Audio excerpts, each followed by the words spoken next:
those who can't remember the past are condemned to have it resold to them forever. Tonight, we explore the life of arguably the most important leftist thinker of the 21st century, a man who explained why your depression isn't your fault, why the future feels cancelled, and why we can imagine the end of the world, but not the end of capitalism. His name was Mark Fisher. To some, he was a prophet of our cultural malaise, the theorist who gave us the words to describe what we all felt but couldn't articulate. When you wonder why every movie is a remake, or why politics feels like choosing between different flavors of the same thing, Fisher had answers to both. He showed us how capitalism had colonized not just our economy, but our imagination itself. His writings explained why we're nostalgic for futures that never arrived, and he taught a generation that their personal struggles were symptoms of a broken system, not personal failures or character flaws, but the inevitable result of living in a world where the future itself had been cancelled. His death in January 2017 sent shockwaves through intellectual circles. The man who'd taught us that mental illness was a social problem couldn't save himself from its grip. Yet his ideas live on and remain more relevant than ever before. Today, as we scroll through endless content that feels both new and exhaustingly familiar, and as young people report feeling hopeless at rates never before recorded, Fisher's analysis cuts deeper with each passing year. Before we begin tonight's journey, please consider liking this video and subscribing to History After Dark. It really helps others discover these explorations. And which historical figure would you like to learn about in an upcoming episode? Let me know in the comments below. Now, settle in as we begin to explore the life of the man who named our condition and fought to imagine something beyond it, even as that condition consumed him. This is the story of the life, work, and legacy of Mark Fisher.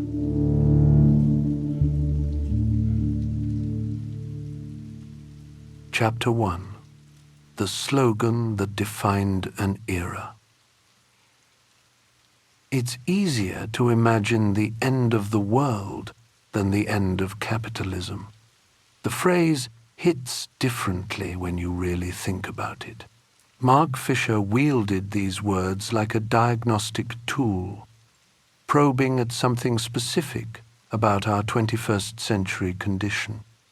A malaise that surrounds us like air, so pervasive we've forgotten we're breathing it. We could picture humanity wiped out by nuclear war, climate catastrophe, pandemic. Those scenarios come easily to mind, but a world without buying and selling, without wages and profits, the imagination stalls. Fisher called this condition Capitalist Realism, the widespread sense that capitalism is the only viable political and economic system, and that it's now impossible to even imagine a coherent alternative to it. After 1989, when the Berlin Wall fell and the Soviet Union collapsed, capitalism lost its visible antagonists. It didn't have to defend itself anymore. It simply became the horizon of the imaginable, all the more powerful because it didn't need to be named, like water to a fish, invisible and total, To understand what this means, Fisher turned to Alfonso Cuarón's 2006 film, Children of Men. Picture Battersea Power Station transformed into a private museum for the ultra-wealthy. Inside, Michelangelo's David stands pristine. Picasso's Guernica hangs on the wall. Cultural treasures hoarded by elites while the world collapses around them. No children have been born for 18 years. Humanity faces literal extinction. The museum keeper has one response to this apocalypse. I try not to think about it. Fisher saw this as the perfect illustration of our current moment. Culture can no longer justify itself through future generations, since there won't be any. All that remains is nihilistic hedonism. Keep collecting, keep consuming. Try not to think about what comes next.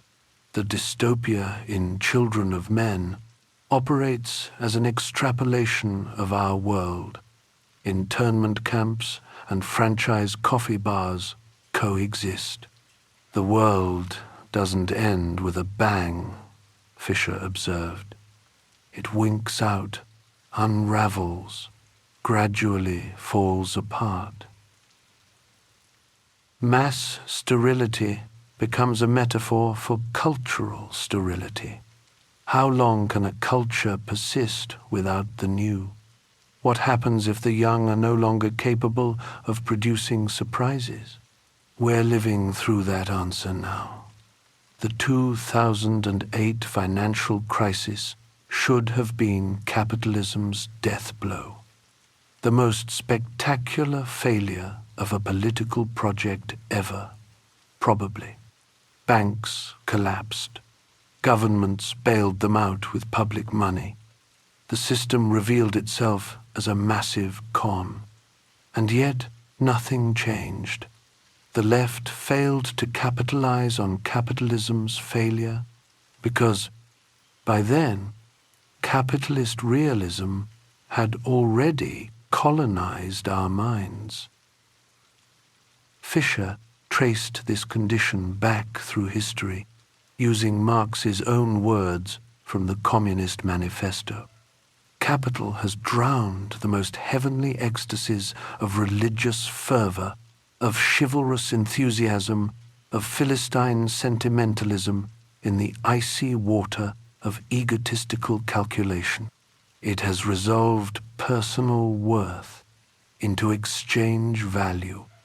In one word, for exploitation, veiled by religious and political illusions. It has substituted naked, shameless, direct, brutal exploitation. This process strips away old beliefs and rituals. What remains is the consumer spectator, trudging through the ruins and the relics. Everything becomes content, becomes product. Even our dissatisfaction gets packaged and sold back to us. Think about WALL-E, that Pixar film that critiques consumption while being consumed. We watch corporate anti-capitalism and feel like we've done something. The critique becomes the pacifier. The power of this realism lies in how it masquerades as protection, a shield against the supposed dangers of belief and fanaticism. The philosopher Alain Badiou captured this cynical logic perfectly. Sure, they say, we may not live in a condition of perfect goodness, but we're lucky that we don't live in a condition of evil. Our democracy is not perfect, but it's better than the bloody dictatorships. Capitalism is unjust, but it's not criminal like Stalinism. Fisher recognized this deflationary perspective for what it was, the worldview of a depressive who believes that any positive state, any hope, is a dangerous illusion. He knew this territory intimately.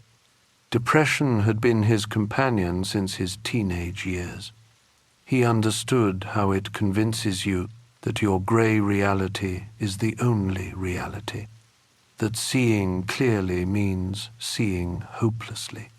The personal and the political merged in his analysis.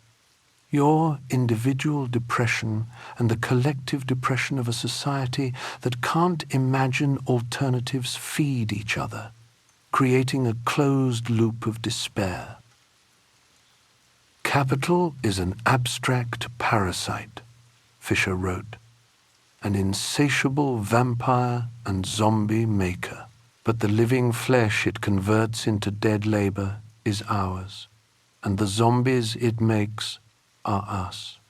How this loop formed, how Fisher learned to see it, and how he fought to break it, that's the story we need to tell. And it begins in an unlikely place, a conservative working-class home in the East Midlands, where a boy would find his revolutionary education in the pages of music magazines.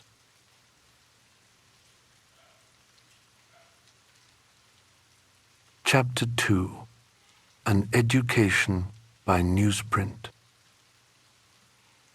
Mark was born in 1968 into a working-class family in the East Midlands. His parents were politically conservative. This detail matters. Fisher grew up inside the very demographic that would become a key pillar of the Thatcherite revolution.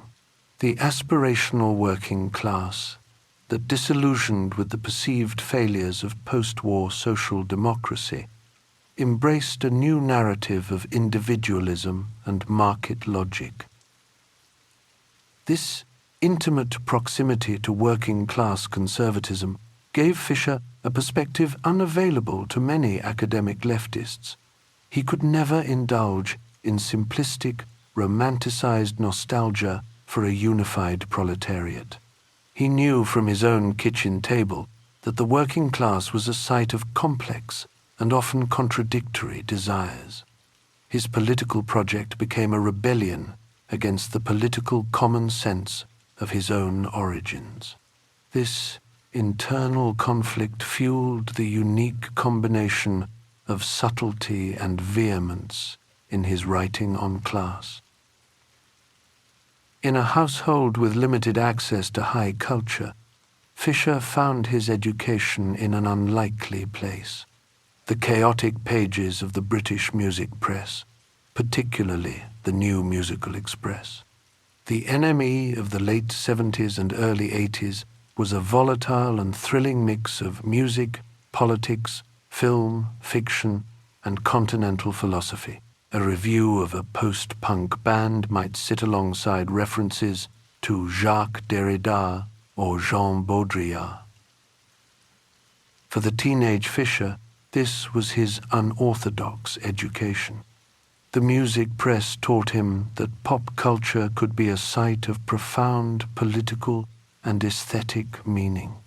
It also taught him the legitimacy, the necessity of being judgmental, a refusal of the bland cultural relativism that would come to dominate our era. This laid the foundation for what Fisher would call popular modernism, the moments in post-war mass culture when experimental, future-oriented energies of modernism broke into the mainstream. Cultural artifacts that sought to create new worlds rather than simply reflect existing ones. Fisher believed these eruptions of the culturally new and alien could instill the confidence that change was possible in other areas of life. His focus on music, film, and television was always a search for the tools of political transformation. Culture wasn't separate from politics. It was the laboratory where new forms of consciousness were developed, tested, and distributed. The music press of his youth showed him that theory could be smuggled into everyday life through a 3-minute pop song. That revolution might begin on the dance floor as much as the factory floor. But this optimism about culture's revolutionary potential would soon collide with a darker realization. The future itself was disappearing.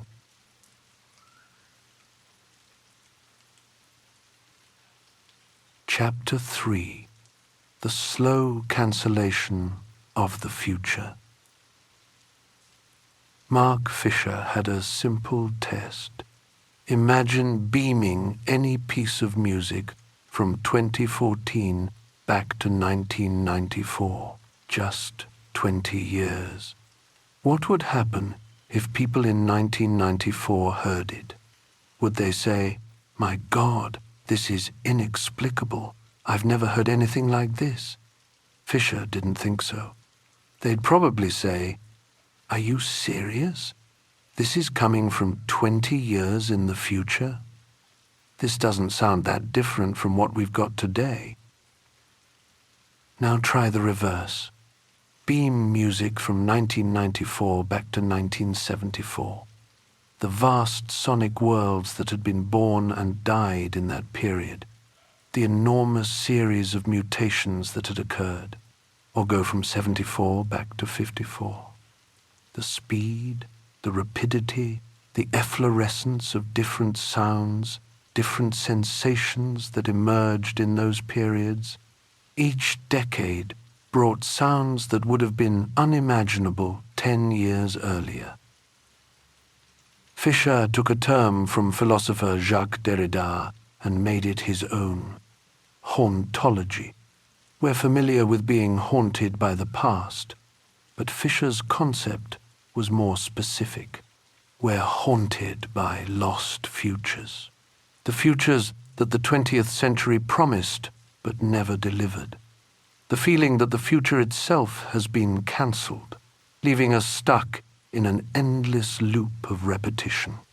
Franco Berardi called it the slow cancellation of the future, a phrase that captures both the termination and its gradual nature.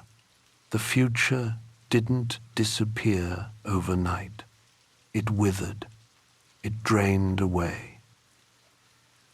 This cultural condition flows directly from capitalist realism. If there's no alternative to capitalism, then there's no real future, only a perpetual present, endlessly remixing and rebooting the past. Fisher argued that the failure of the future was constitutive of a postmodern cultural scene, which would become dominated by pastiche and revivalism. The problem became clear around 2003 or 4. Our expectations of music declined. This flattening out of time became naturalized. We stopped expecting music to sound like a radical break from the past.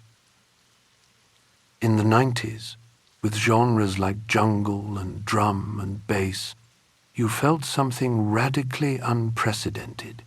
Music that felt like nothing you'd heard before, nor could you have heard it before. There was a feeling of the future rushing in toward us. That's almost entirely gone now. The sense of the futuristic now belongs to the past. It hasn't been updated since the 90s, really. When we use the word futuristic today, it's like the word Gothic.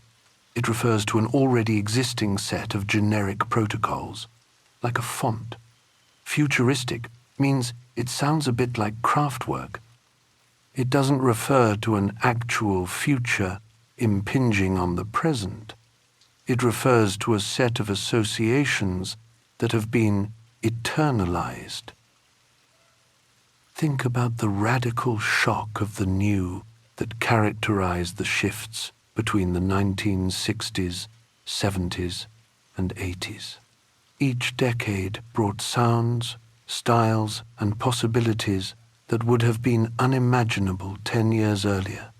Compare that to now. For most young people today, Fisher wrote, the lack of alternatives to capitalism is no longer even an issue. Capitalism seamlessly occupies the horizons of the thinkable.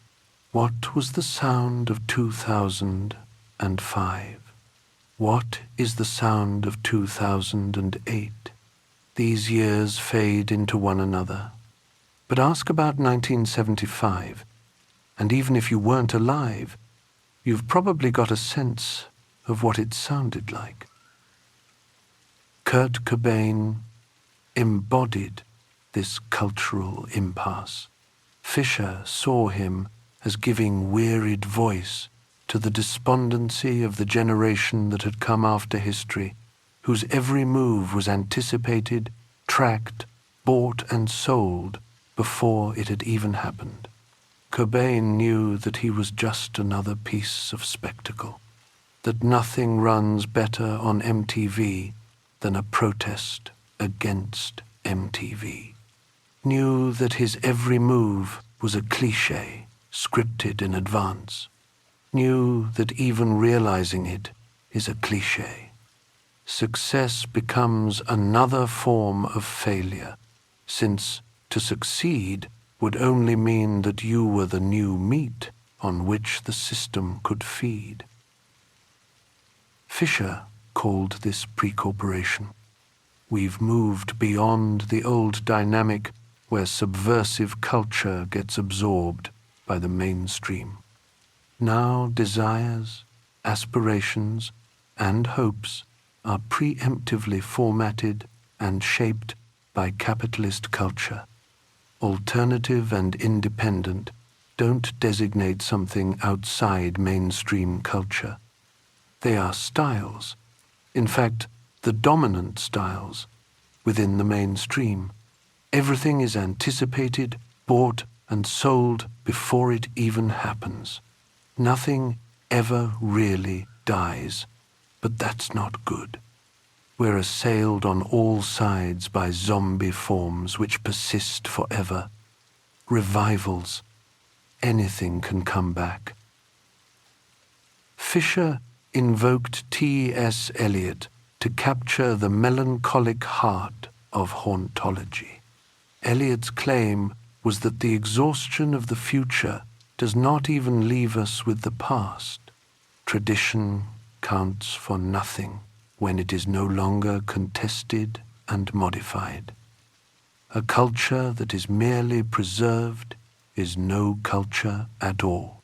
We live in a cultural museum where everything has already happened and nothing new is possible.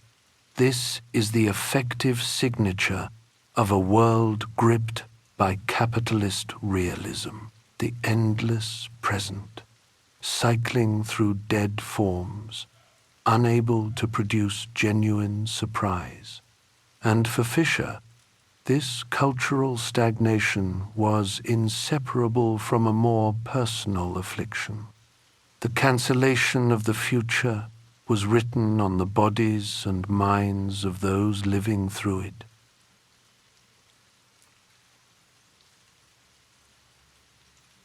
Chapter 4: The Politics of Depression.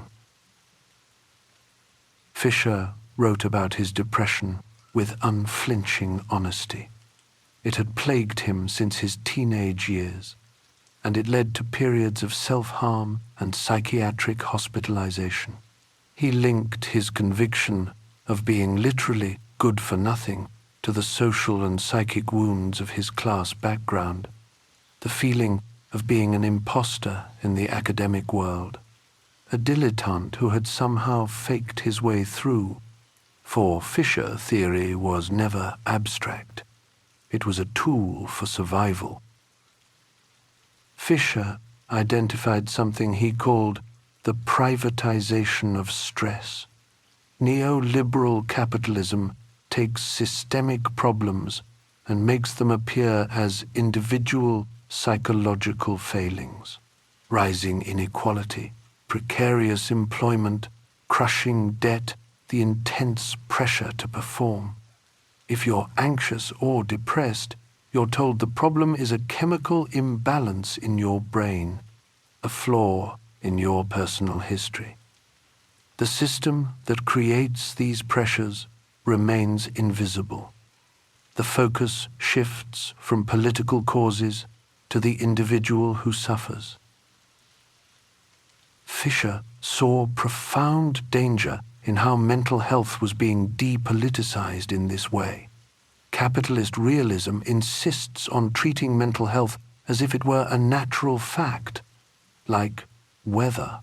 But then again, weather is no longer a natural fact so much as a political, economic effect. In the 1960s and 70s, radical theory and politics coalesced around extreme mental conditions such as schizophrenia, arguing that madness was a political category. What is needed now is a politicization of much more common disorders. Indeed, it is their very commonness which is the issue. In Britain, depression is now the condition that is most treated by the National Health Service. This medicalization serves capital twice over. First, it reinforces individualism. You are sick because of your brain chemistry. Second, it opens a lucrative market in which multinational pharmaceutical companies can peddle their pharmaceuticals. Even if depression is neurologically instantiated as low serotonin, that says nothing about its cause. To understand why so many people have low serotonin requires a social and political explanation. The pharmaceutical response to mass depression mirrors the broader logic of capitalism. Problems generated by the system get sold back to us as individual solutions. Antidepressants become another consumer product, promising to restore our ability to function within the very structures that made us sick. Fisher knew this intimately. His own struggles with medication, therapy, and the mental health system gave him insight into how capitalism manages its human wreckage, how it patches people up just enough to keep them productive, while never addressing the underlying causes of their distress. Fisher performed the very act of deprivatization he called for. He took his private pain and made it the subject of public analysis on his blog. His work challenges us to ask the vital question he posed in Capitalist Realism. How has it become acceptable that so many people, and especially so many young people, are ill? For Fisher, this was a political question.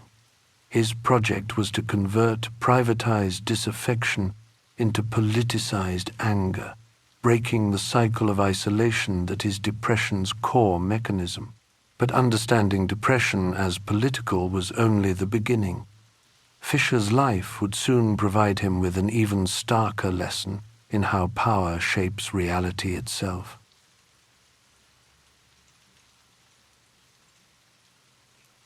Chapter 5. The Hillsborough Trauma.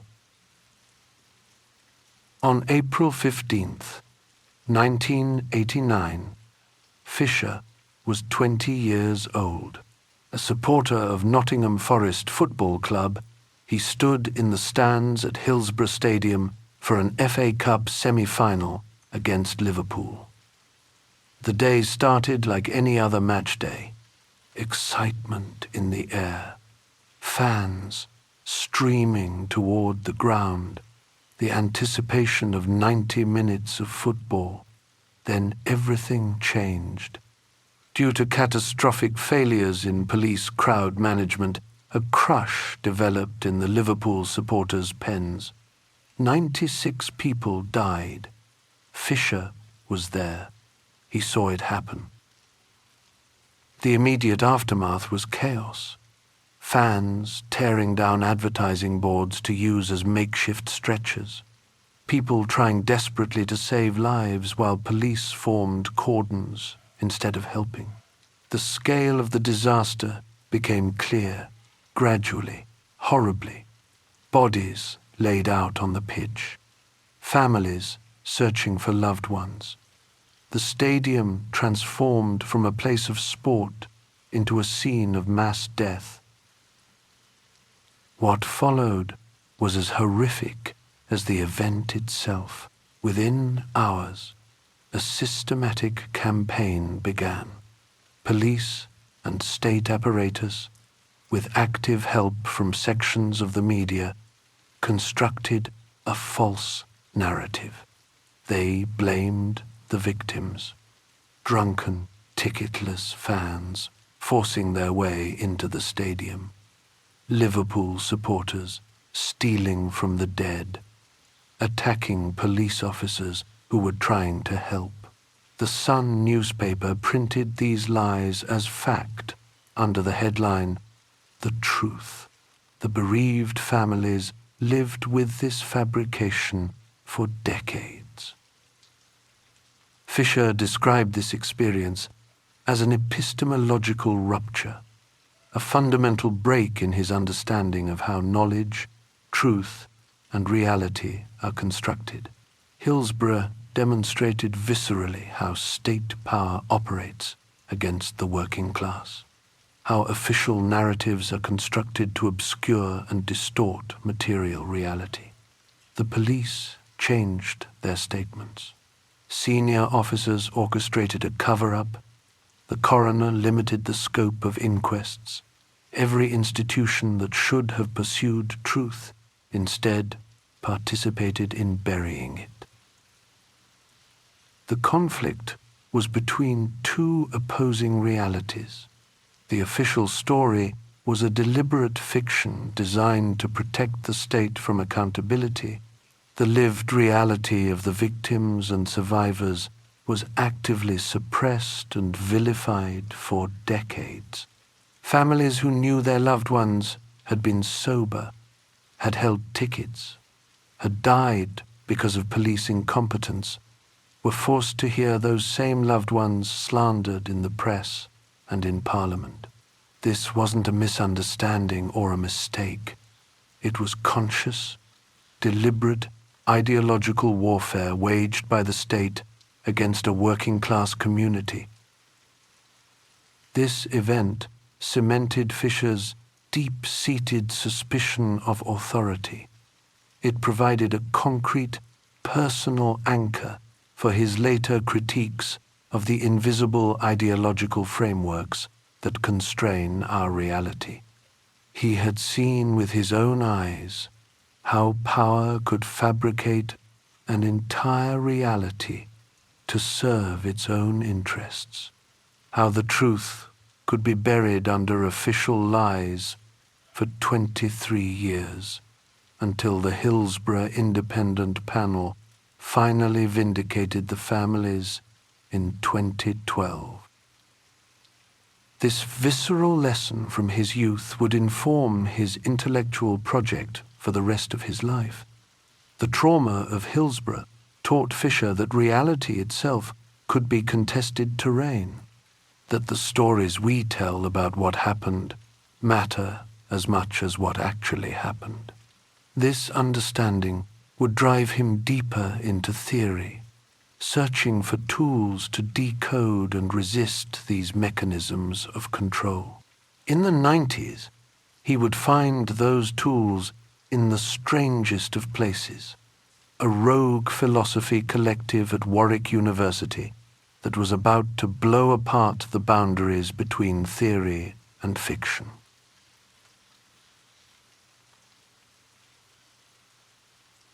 Chapter 6: Cybernetic Futures and a Fork in the Road. In the 1990s, at the University of Warwick, Fisher became a founding member of the Cybernetic Culture Research Unit. The CCRU operated on the fringes of the philosophy department, less a formal academic body than a radical thought collective led by philosophers Sadie Plant and Nick Land. They met in cramped offices and student flats, fueled by amphetamines and endless discussions that blurred the line between rigorous philosophy and fevered speculation. They welded together the post-structuralism of Deleuze and Guattari with the cyberpunk aesthetics of William Gibson and J.G.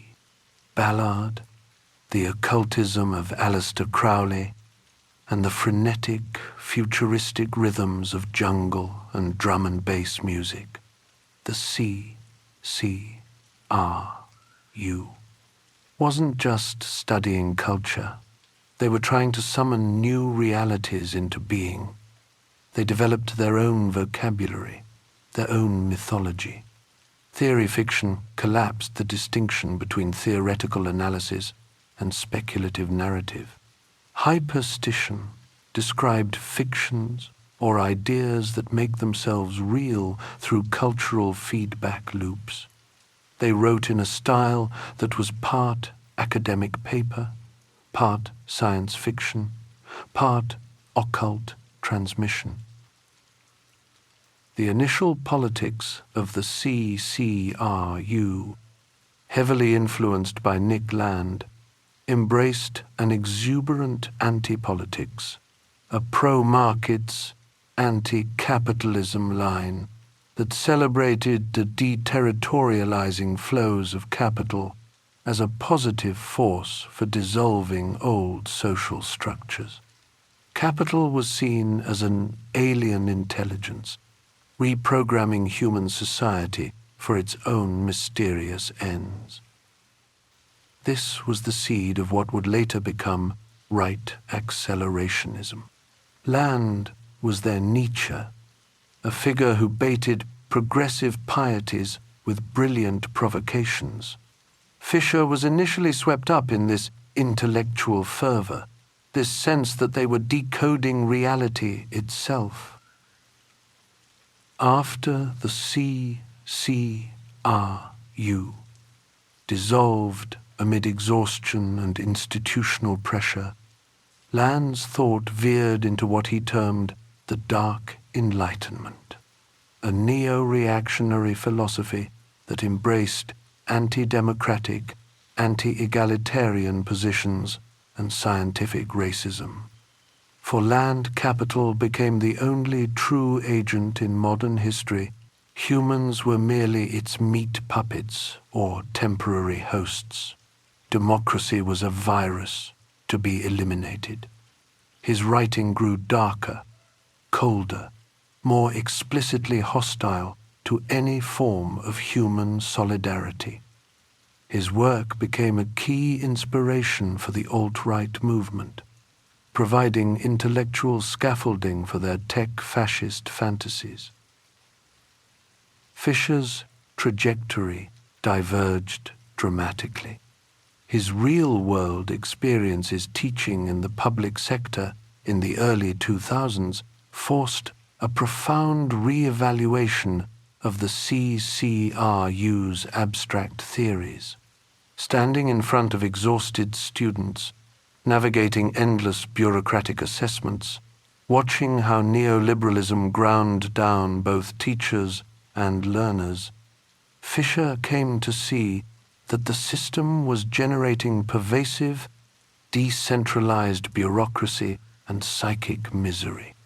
The collision between heady theory and drab reality precipitated his conscious turn towards committed leftism and a definitive break from Land's politics. Fisher sought to reclaim accelerationism for the left, founding what became known as left accelerationism. The premise was that technologies and processes unleashed by capitalism could be repurposed for emancipatory, post-capitalist ends. The infrastructure of modernity didn't have to serve capital. It could be seized and redirected toward collective flourishing. The schism with land was foundational. It allowed Fisher to define his own political project against the dark, anti-humanist trajectory of his former collaborator. This break would lead him to confront one of the most difficult questions facing any anti-capitalist project.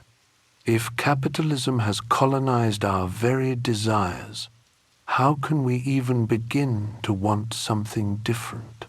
1:5. Chapter 7.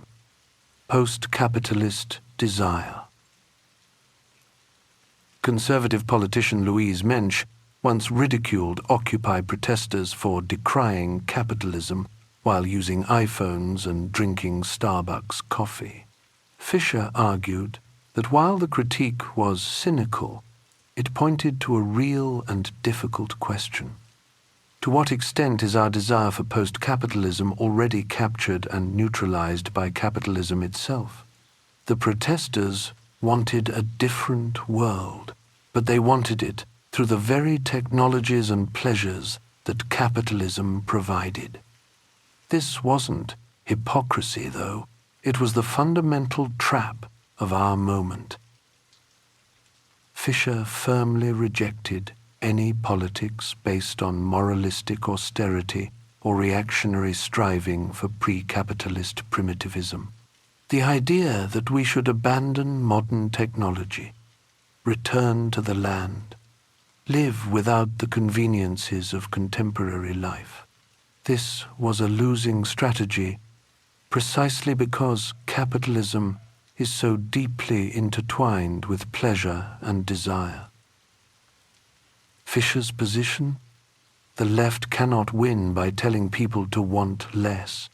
The sexual and emotional attractions of consumer capitalism, what theorists call its libidinal pull, must be met with something equally attractive. By libidinal, Fisher meant the deep psychological forces that drive our desires, our pleasures, our sense of what feels good and exciting. Capitalism doesn't just control our wallets, it shapes what turns us on, literally and figuratively. Fisher engaged with his former mentor Nick Land to explore the depth of this problem.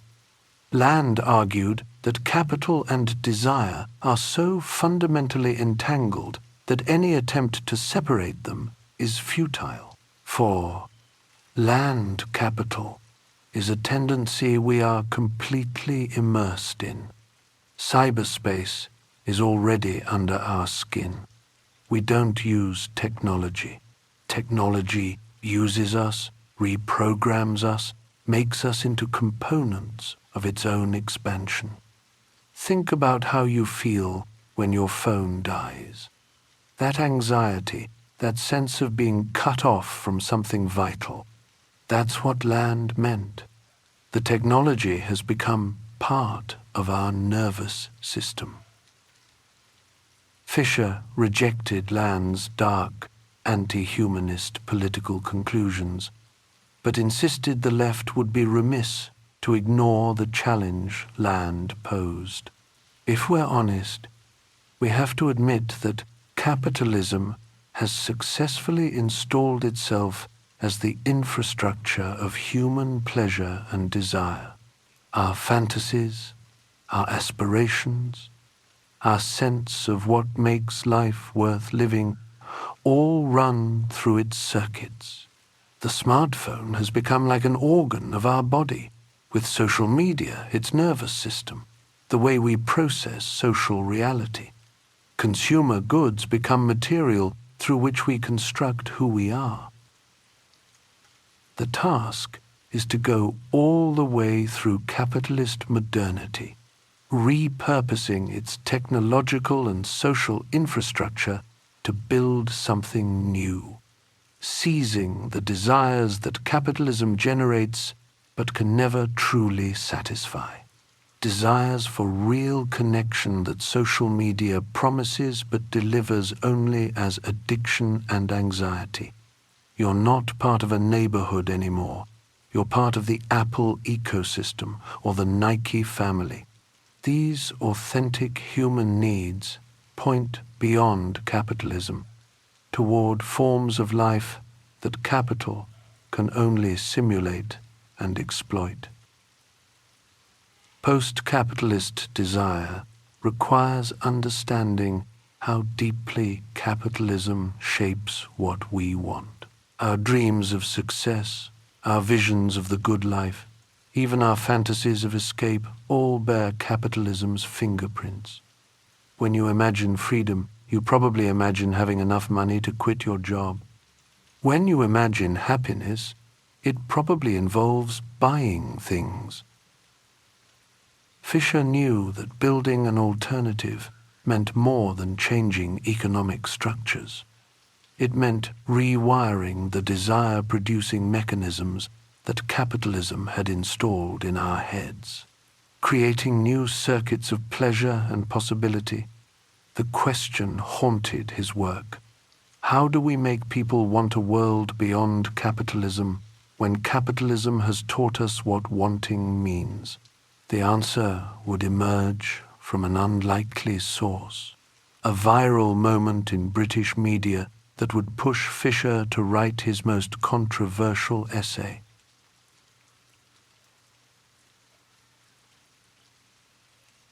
Chapter 8: The Catalyst for the Vampire Castle. In the summer of 2013, Fisher described feeling exhausted through overwork and increasingly dejected by the miserable, dispiriting zone of left-wing Twitter. He saw it dominated by an atmosphere of snarky resentment and witch-hunting moralism. The online left had become a circular firing squad, more interested in destroying its own than building anything new. Fisher watched this dynamic with growing despair. Two specific events served as catalysts. The first was the relentless online criticism directed at journalist Owen Jones. Jones was a young working-class writer who had broken into mainstream media with his book Chavs about the demonization of the working class in Britain. He regularly appeared on television, wrote for major newspapers, and reached audiences that most left-wing academics could only dream of. Fisher identified Jones as the person most responsible for raising class consciousness in the UK in the last few years. Yet the attacks came primarily from within the left. They criticized him for being too moderate, for appearing on mainstream media, for making compromises, for not being radical enough. Every word he wrote was scrutinized for ideological impurity. Fisher saw this as a powerful deterrent against any leftist attempting to engage with the mainstream. If this is what happens to a left-winger who is actually succeeding in taking the struggle to the center ground of British life, why would anyone want to follow him? The message was clear: stay pure, stay marginal, or be destroyed by your own side. This negative online dynamic was thrown into sharp relief by a positive, real-world experience. Fisher attended a People's Assembly meeting in Ipswich. He praised the event as a successful fusion of vertical media power, which drew new people in and horizontal grassroots organizing. The atmosphere was anti-racist and anti-sexist, but refreshingly free of the paralyzing feeling of guilt and suspicion which hangs over left-wing Twitter like an acrid, stifling fog. Real people in a real room working toward real change. The contrast with online discourse couldn't have been starker. The final detonation point came in October 2013. Now disgraced comedian Russell Brand appeared on Newsnight, the BBC's flagship political programme, with Jeremy Paxman, Britain's most feared political interviewer. Paxman was known for his aggressive questioning style, his ability to humiliate politicians, his embodiment of establishment authority. Brand, a working-class comedian with a history of addiction and recovery, shouldn't have stood a chance. But Fisher watched Brand demolish Paxman's condescension with intelligence and wit.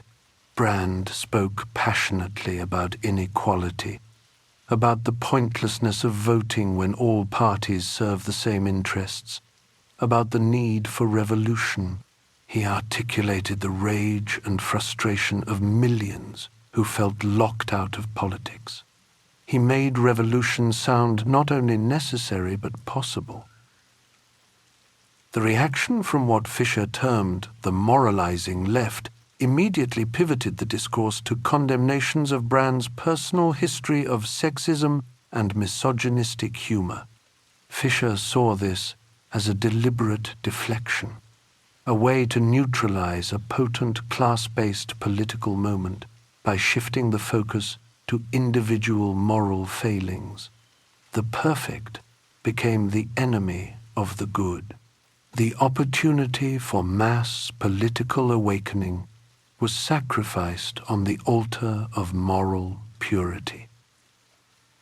Fisher recognized a pattern emerging.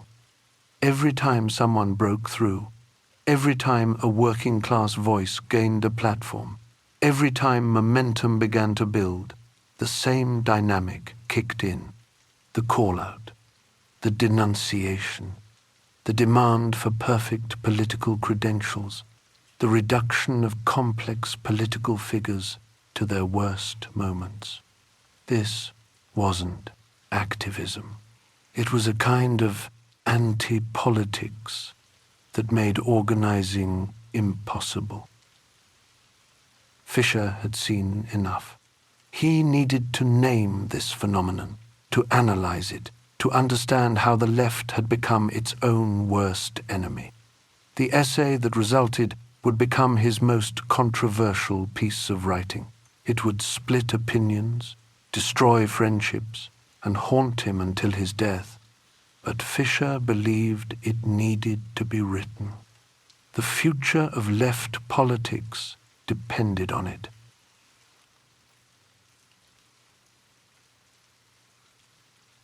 Chapter 9: Exiting the Vampire Castle. Fisher wrote his most controversial essay after watching the online left tear itself apart. He called the phenomenon the Vampire Castle. The name was deliberately gothic, deliberately dramatic. Like vampires, these dynamics sucked the life out of movements. Like a castle, they created an enclosed, hierarchical space where certain people held power over others. But the Vampire Castle wasn't a place or an organization. It was a pattern of behavior that had infected left-wing politics, especially online. To understand what Fisher meant, imagine this scenario. A working-class comedian goes on television and speaks passionately about revolution, inequality, and the need for change. Millions of ordinary people watch and feel inspired. Finally, someone is saying what they've been thinking. But within hours, the online left shifts the conversation. Instead of building on this momentum, they're dissecting the comedian's past jokes, his treatment of women, his problematic language. The opportunity for mass political awakening gets sacrificed on the altar of moral purity. Fisher identified 3 psychological drives behind the Vampire Castle. First, a priest's desire to excommunicate and condemn, the pleasure of declaring someone a sinner, casting them out, being the one who upholds moral standards. Second, an academic pedant's desire to be the first to spot a mistake, the rush of being the smartest person in the room, catching the error everyone else missed. Third, a hipster's desire to be one of the in crowd, the need to know the right words, the right positions, to be on the right side while others are exposed as frauds. These desires created what Fisher called the 5 laws of the vampire castle. The first law was to individualize and privatize everything. Take climate change. Instead of demanding systemic change, we're told to drive less, recycle more, reduce our personal carbon footprint.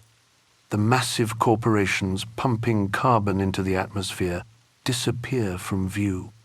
It becomes your fault for not biking to work. The system that makes cars necessary vanishes behind individual moral failure. The second law was to make thought and action appear impossibly difficult. Every statement needs endless qualifiers. Every action requires months of deliberation. Humor becomes suspect because it's not serious enough. Confidence gets reframed as arrogance. Having strong convictions means you're one step away from becoming Stalin. The result is paralysis. Nothing can be done because everything might be problematic. The third law was to propagate guilt. The more guilty everyone feels, the better. Guilt becomes proof that you understand how bad things are. If you're privileged in any way, you must perform your guilt constantly, and you must make others feel guilty too. It's a kind of emotional pyramid scheme where everyone is trying to make everyone else feel worse about themselves.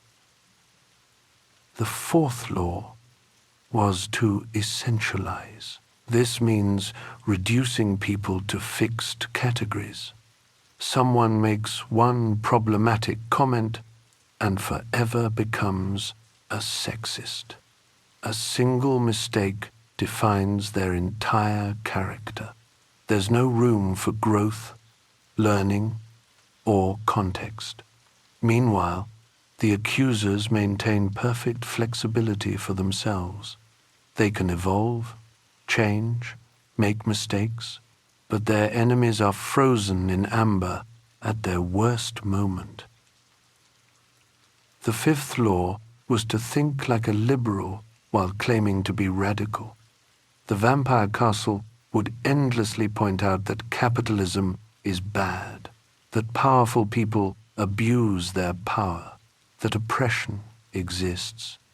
But these observations never led to strategies for taking power or changing structures. Just endless cataloguing of injuries and performance of righteousness. Protest without the possibility of transformation.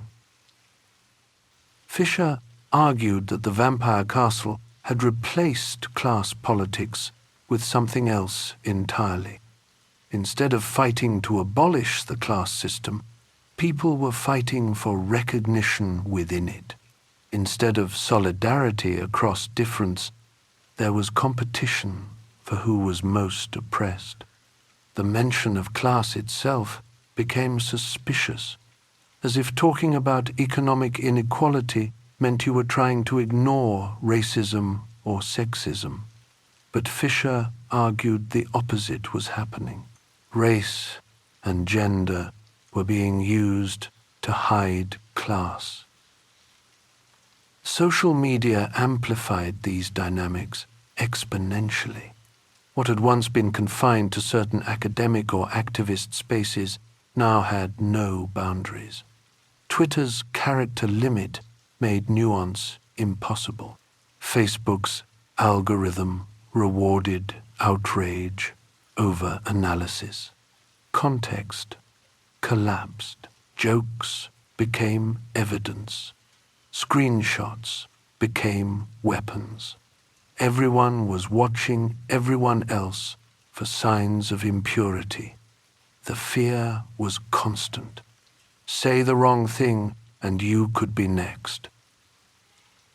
Fisher stated explicitly that he was attacking neither feminism nor anti-racism. He was targeting what he saw as a bourgeois liberal perversion and appropriation of the energy of these movements.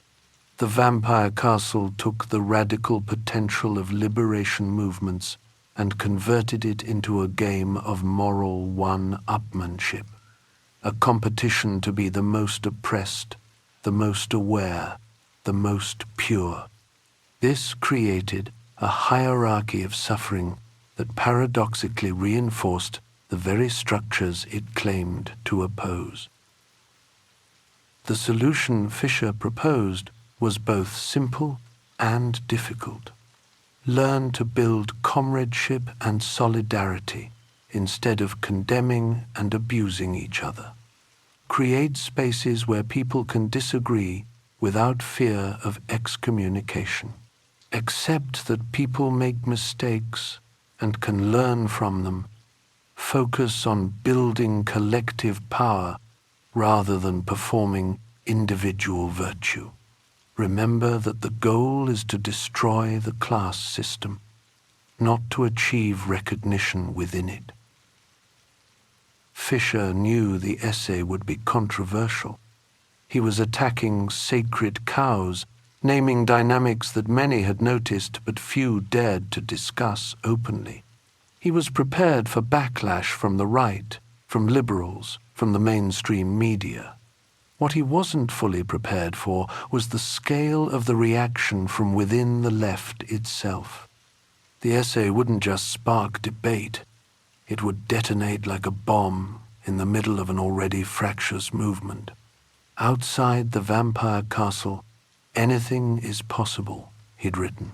He was about to find out what happened when you tried to leave.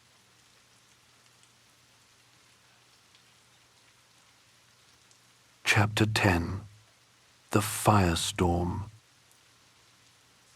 The essay ignited a firestorm across the left-leaning blogosphere and social media. Jacobin magazine would later call it Fisher's most loved and hated essay. Within hours of publication, battle lines were drawn. Comment sections exploded. Twitter became a war zone. The left split into camps, and everyone had to pick a side. Critics came out swinging. The essay was misogynistic and anti-feminist, they said. Fisher was providing a convenient shield for public figures like Russell Brand, while dismissing legitimate feminist critiques of their behavior. He was promoting class reductionism, trying to impose a homogeneous working class that erased the specific oppressions faced by women, people of color, and queer individuals. The attacks got personal. Fisher was just another middle-aged white dude whose privilege invalidated his critique. Anarchist writer Andrew Flood argued that Fisher had monsterized his opponents by casting them as vampires and witches. This rhetorical move excluded them from legitimate debate. What Fisher called witch hunting was actually call-out culture, an essential tool for marginalized people to challenge those with more power.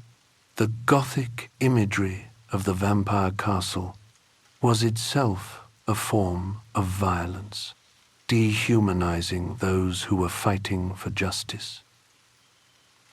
Supporters saw it differently. For them, Fisher had powerfully articulated a widespread frustration with the toxic and unproductive nature of online discourse.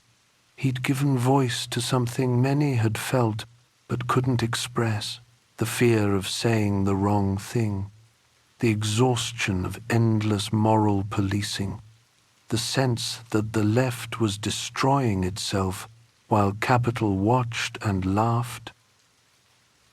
Theorist Jody Dean argued the essay was a crucial extension of Fisher's Capitalist Realism thesis. The left's moralistic individualism was a symptom of neoliberal atomization and reflective impotence. We'd lost our collective, class-based project and were turning on each other instead. The Vampire Castle was capitalism's work being done from within. The master's tools being used to demolish the master's opposition. The personal toll on Fisher was severe.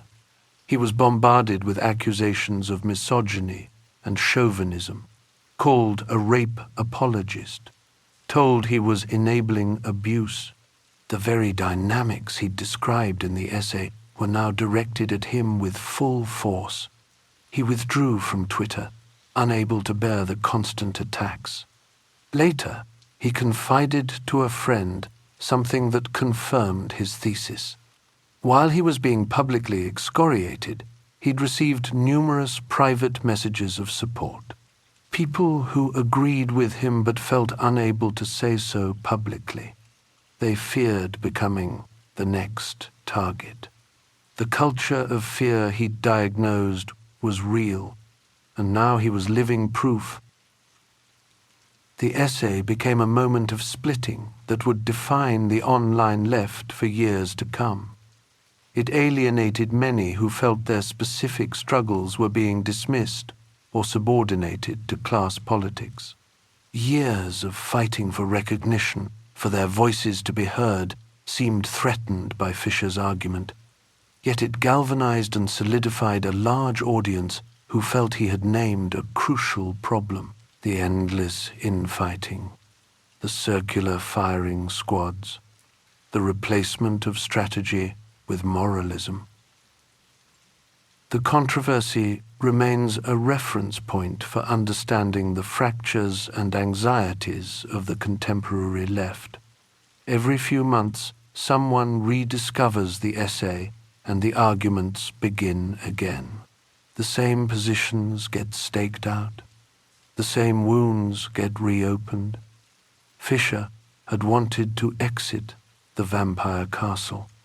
Instead, he'd become permanently associated with it. The essay would haunt him for the rest of his life, even as he tried to move beyond its terms towards something more constructive.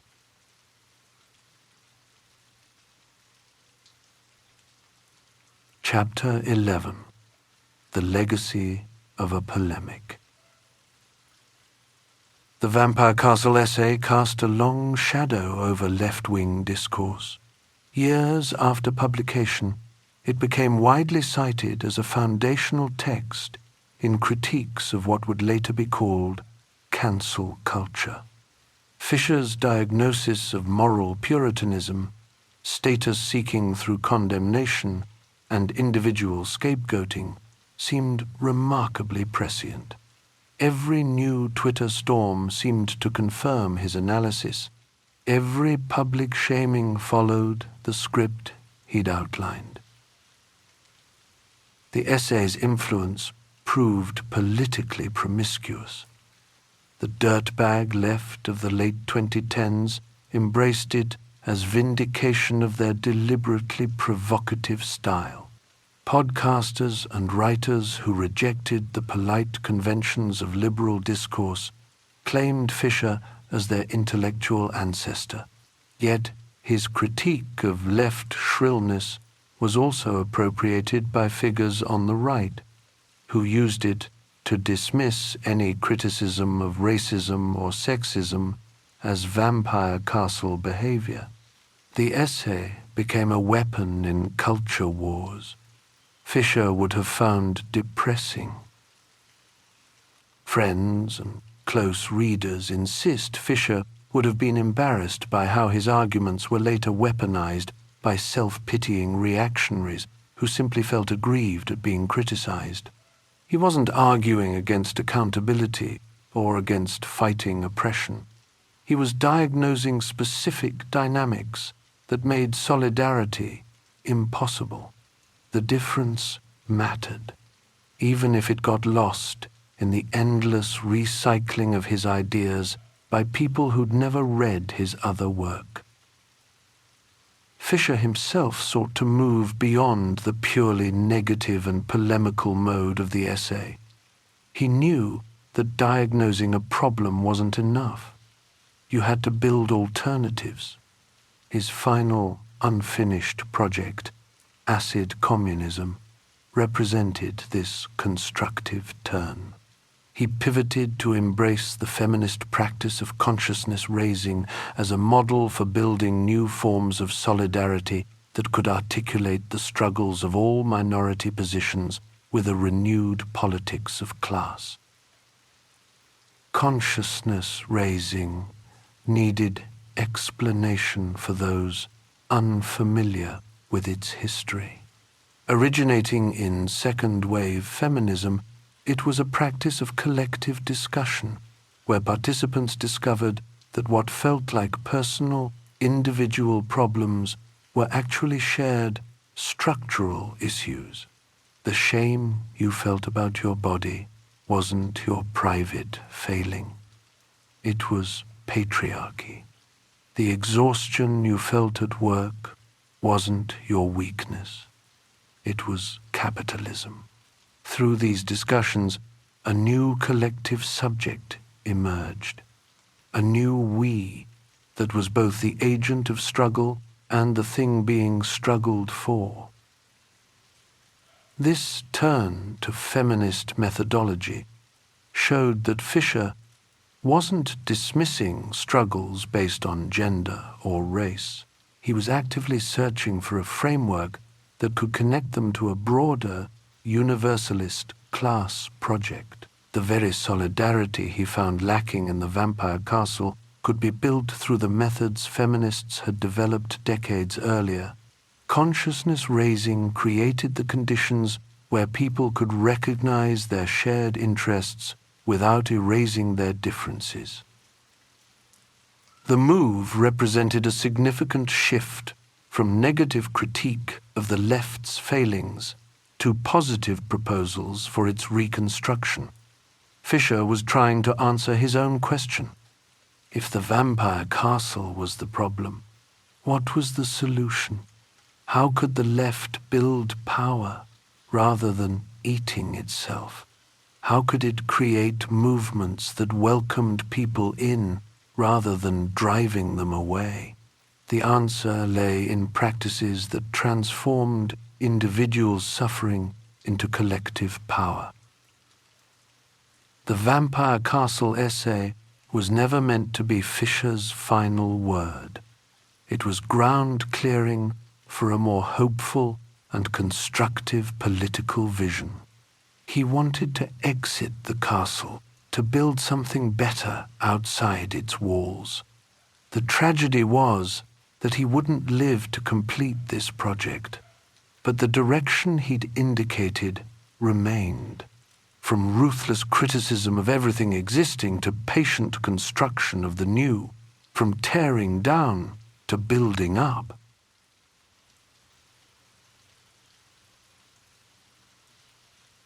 Chapter 12. Acid Communism, Reclaiming Lost Futures. Fisher's final project bore a provocative title, Acid Communism. The name was designed to explode the dreary, grey stereotypes of communism by fusing it with the expansive, psychedelic consciousness of the counterculture. It pointed toward a future that was joyful, creative, and strange. A communism that could make you dance. Fisher argued that the last 40 years have been a protracted counter-revolution against the radical possibilities that opened up in the late 1960s and early 70s. Neoliberalism is best understood as a project aimed at destroying to the point of making them unthinkable the experiments in democratic socialism and libertarian communism that were efflorescing at the end of the 60s and the beginning of the 70s. This counter-revolution was aimed at exorcising what philosopher Herbert Marcuse called the spectre of a world which could be free, the imminent possibility of a life beyond scarcity and meaningless work, a world of collective flourishing and autonomous creativity. Acid communism sought to recover the potentials that were materialized and democratized in that period before they were suppressed. Fisher wanted to achieve the convergence of class consciousness, socialist, feminist, consciousness-raising and psychedelic consciousness, the fusion of new social movements with a communist project, an unprecedented aestheticization of everyday life. This wasn't nostalgia for bell-bottoms and flower power.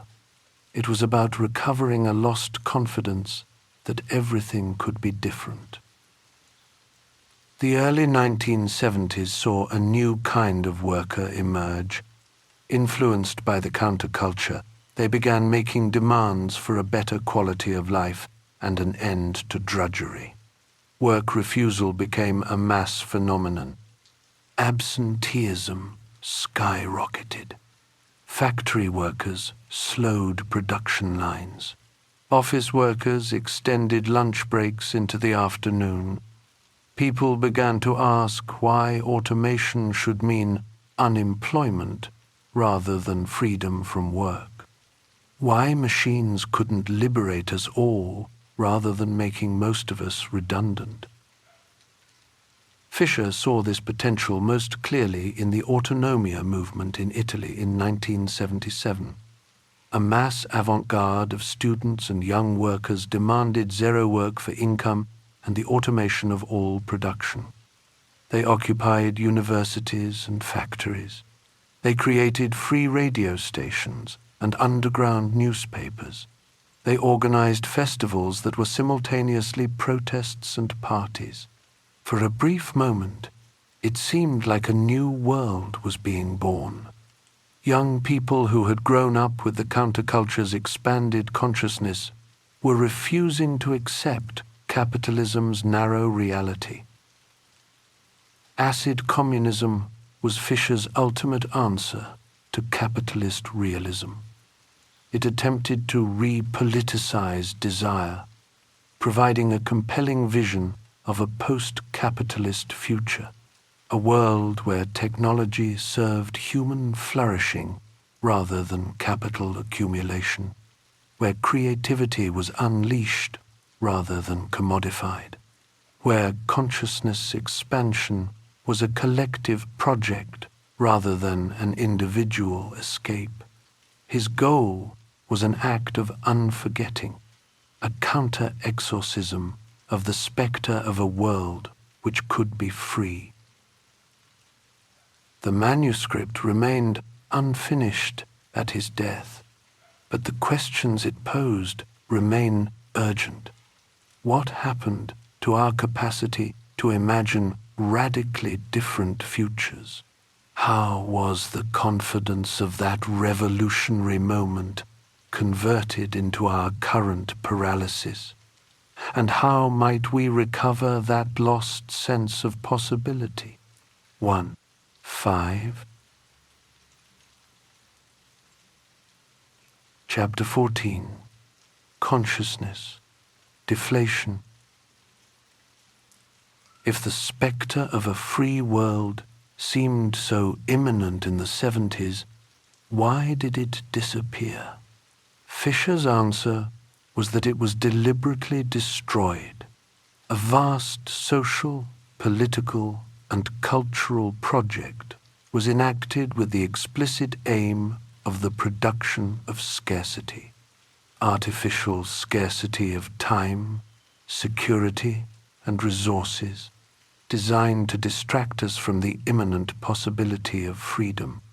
Fisher called this process consciousness deflation. What has shifted beyond all recognition since then is the existential and emotional atmosphere. Populations are resigned to the sadness of work, even as they are told that automation is making their jobs disappear.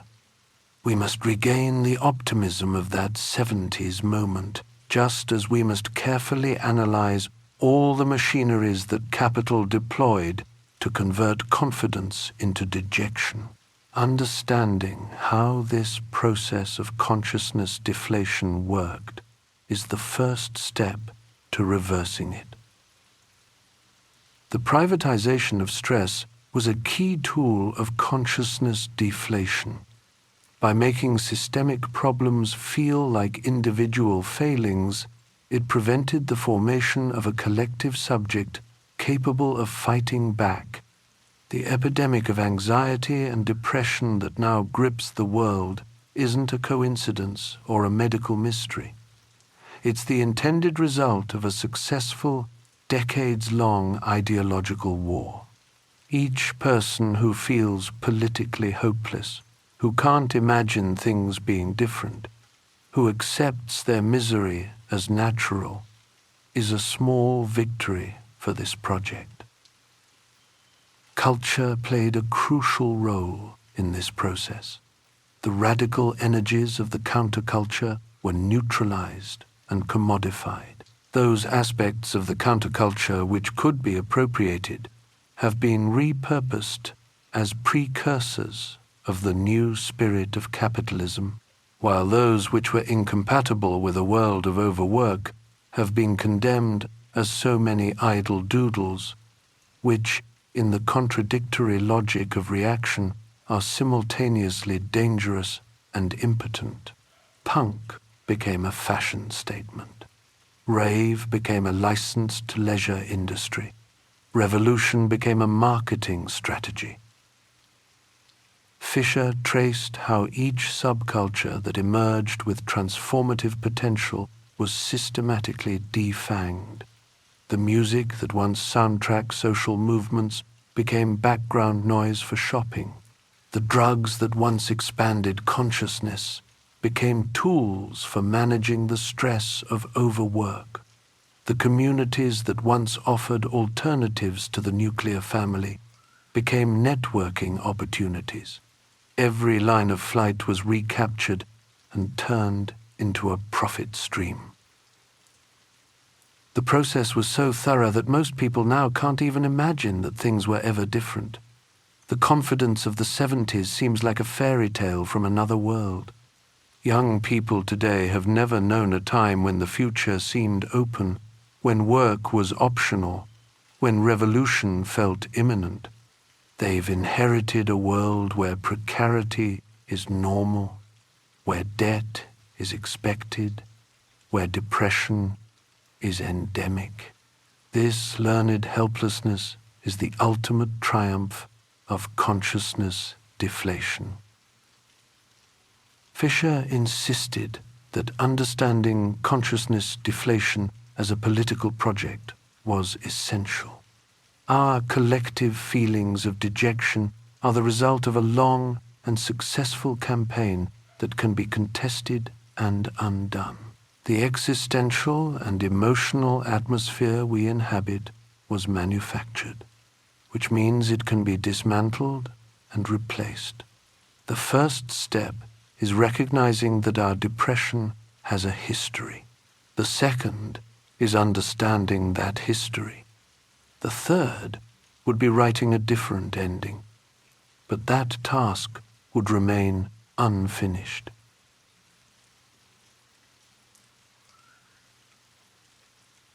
Chapter 15. An Unfinished Project. Mark Fisher took his own life on January 13th, 2017, at the age of 48. His death was a profound loss for the intellectual and political communities he had nurtured. The news spread through the networks he had helped create. Former students, blog readers, fellow theorists, people who had never met him but felt they knew him through his writing. The outpouring of grief was immediate and vast. His close friend, Tariq Goddard, noted a devastating paradox. The immense generosity and care Fisher extended to his students, friends, and readers was a quality he tragically could not extend to himself. The man who had spent years analyzing collective depression, who had mapped the political machinery that produces despair, who had given so many people tools to understand their suffering, couldn't escape his own. His brilliant analysis of depression as a social and political phenomenon didn't provide a personal shield against the condition. To frame his life purely as a story of defeat would miss the point of his entire project. Theory was never an abstract game for Fisher. It was a weapon, a diagnostic tool, and a means of survival. He relentlessly attacked the notion of the purely personal, insisting that our deepest pains are interwoven with social and political structures. His own life stands as a powerful, poignant, and ultimately tragic testament to that very connection. The personal is political became more than a slogan. It was the truth he lived and died by. Fisher didn't leave behind settled doctrines or easy answers. He bequeathed a set of urgent, vital, and productively unresolved questions that remain at the heart of any attempt to build a viable left today. How can solidarity be built across difference without collapsing into fragmentation? How can technology be harnessed for liberation without reinforcing capital's logic? How can we build institutions that foster collective desire and intelligence? These questions aren't academic exercises. They're matters of survival for anyone trying to imagine and build alternatives to capitalism. Fisher's final words in Capitalist Realism serve as both conclusion and beginning. The long, dark night of the end of history has to be grasped as an enormous opportunity. The very oppressive pervasiveness of capitalist realism means that even glimmers of alternative political and economic possibilities can have a disproportionately great effect. From a situation in which nothing can happen, suddenly anything is possible again. These words were a gift, a tool, a weapon, even an invitation. Fisher spent his life trying to wake us from the consensus trance of capitalist realism. His death doesn't end that project. It passes it to us. The question now is what we'll do with it.